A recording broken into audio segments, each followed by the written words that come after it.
प्रदेश में 51,691 ग्राम पंचायतें, 826 ब्लॉक, 75 जिला पंचायतों के चुनाव का बिगुल बज चुका है। नमस्कार, मैं विवेक मिश्र और आज हम बात करेंगे उत्तर प्रदेश में होने वाले पंचायत चुनाव को लेकर, जो कि पूरे राज्य में एक चर्चा का विषय बना हुआ है।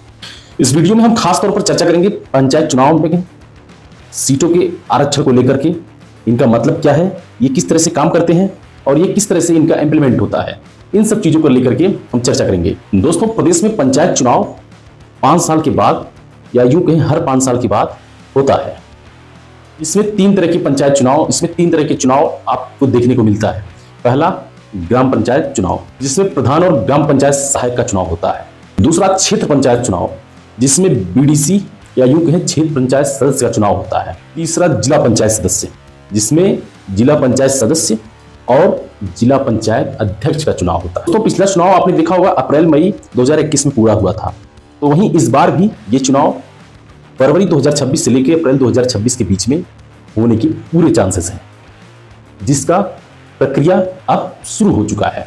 दोस्तों, आपने देखा होगा इन चुनावों में एक चीज आपको रोचक बहुत दिखी होगी, जो कि हर चुनाव में होता है। जब पंचायती चुनाव आता है तब ये चीजें आपने नोटिस की होंगी। आपने देखा होगा जैसे ही पंचायत चुनाव नजदीक आता है तो सीटों के आरक्षण को लेकर के हर एक गांव में, हर एक मुडेर पर, हर एक चौराहों पर एक कौतूहल सा बन जाता है, एक चर्चा का विषय बन जाता है कि फला गांव में कौन सा सीट होगा, फला गांव में कौन सा आरक्षित सीट होगा। इस तरह से चीजें चर्चा में रहती हैं और ये काफी बार देखा गया है। दोस्तों, आरक्षित सीट का मतलब यह है कि एससी, एसटी, ओबीसी और महिला को वे सीटें आरक्षित कर दी जाती हैं।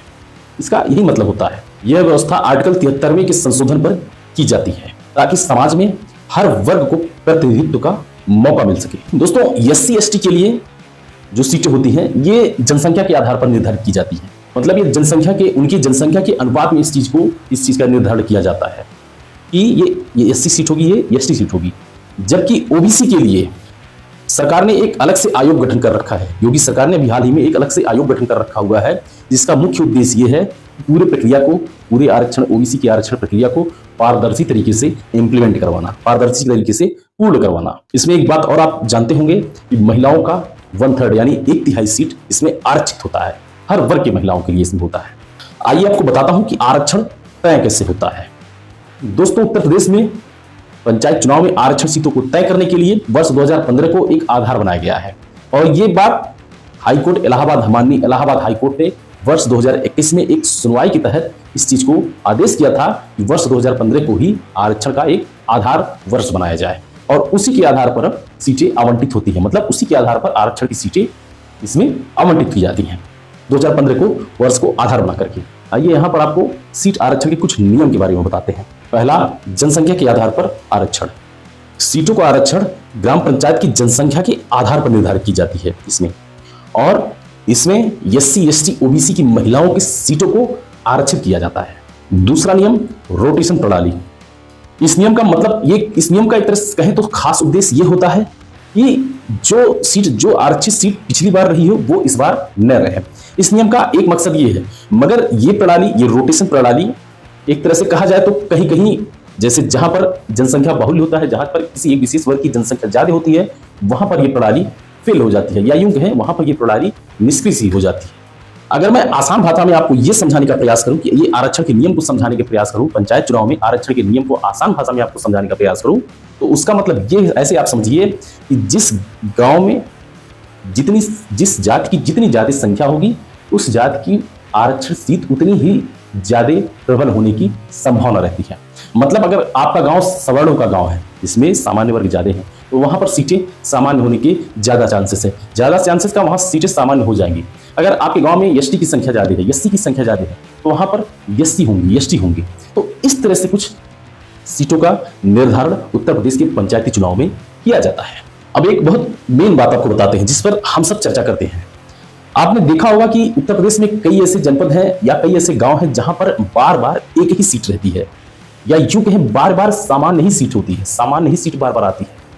इसका वजह बहुत, आप कुछ अन्यथा न सोचें, इसका साफ साफ वजह होता है। पहली बात तो ये परसिमन पर डिपेंड करता है और दूसरी बात ये होता है, जो कि मैंने आपको पहले ही बताया है, कि जनसंख्या के आधार पर आप देखते होंगे, आपको पता होना चाहिए कि पश्चिमी यूपी की मेरठ और मुजफ्फरनगर कुछ ऐसे जिले हैं, ये 2 ऐसे जिले हैं जहां पर यहाँ के कुछ अधिकांश गांव में सामान्य वर्ग की संख्या ज्यादा है।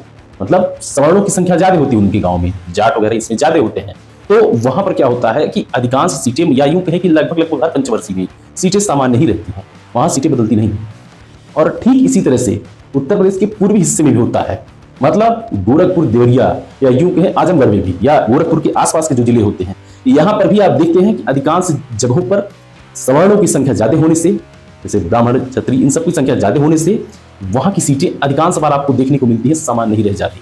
कि जिस सीट पर, जहां पर संख्या ज्यादा रहती है, जिस कास्ट की, जिस जाति की, वहां पर उन सीटों का आरक्षण होना तय हो जाता है। अब जैसे आप गोरखपुर में ही ले लीजिए, देवरिया में ही ले लीजिए, यहाँ पर अधिकांश जगहों पर, अधिकांश गांव में SC ST की संख्या लगभग बहुत कम है। तो यहाँ पर जायज सी बात है, यहाँ की सीटें सामान्य कर दी जाती हैं, यहाँ की सीटें अपने आप स्वतः सामान्य घोषित हो जाती हैं। तो इसी तरह से ये चीज, ये प्रकरण, इसी तरह से ये चक्र, इसी तरह से ये रोटेशन, इसी तरह से ये नियम चलता रहता है, जिसे हमें आपको समझना बेहद जरूरी है। इससे हमारे आपके अंदर एक कौतूहल सा जो बना होता है सीटों को लेकर के, वो खत्म हो जाएगा, एक संशय जो बना होता है वो खत्म हो जाएगा। अब आप कहेंगे कि फिर रोटेशन प्रणाली का क्या मतलब हो गया, तो मैं आपको बता दूं, जहां पर, जिस गांव में या जिस क्षेत्र में SC ST OBC की संख्या कम होती है, या इनकी संख्या अमूमन आरक्षण के मापदंडों को नहीं पूरा करता है, वहां पर सीटें सामान्य घोषित हो जाती हैं। इसका एक वजह यह भी है। दोस्तों, आशा है इस वीडियो में सीटों को लेकर के, सीटों के आरक्षण को लेकर के जो आपके मन में संशय है, जो आपके मन में एक संदेह था, वो कुछ हद तक कम हो गया होगा, और आप समझ गए होंगे कि उत्तर प्रदेश के पंचायती चुनाव में सीटों का आरक्षण किस आधार पर होता है। अगली वीडियो में कुछ नए टॉपिक पर नई चर्चा करेंगे। तब तक के लिए जय हिंद।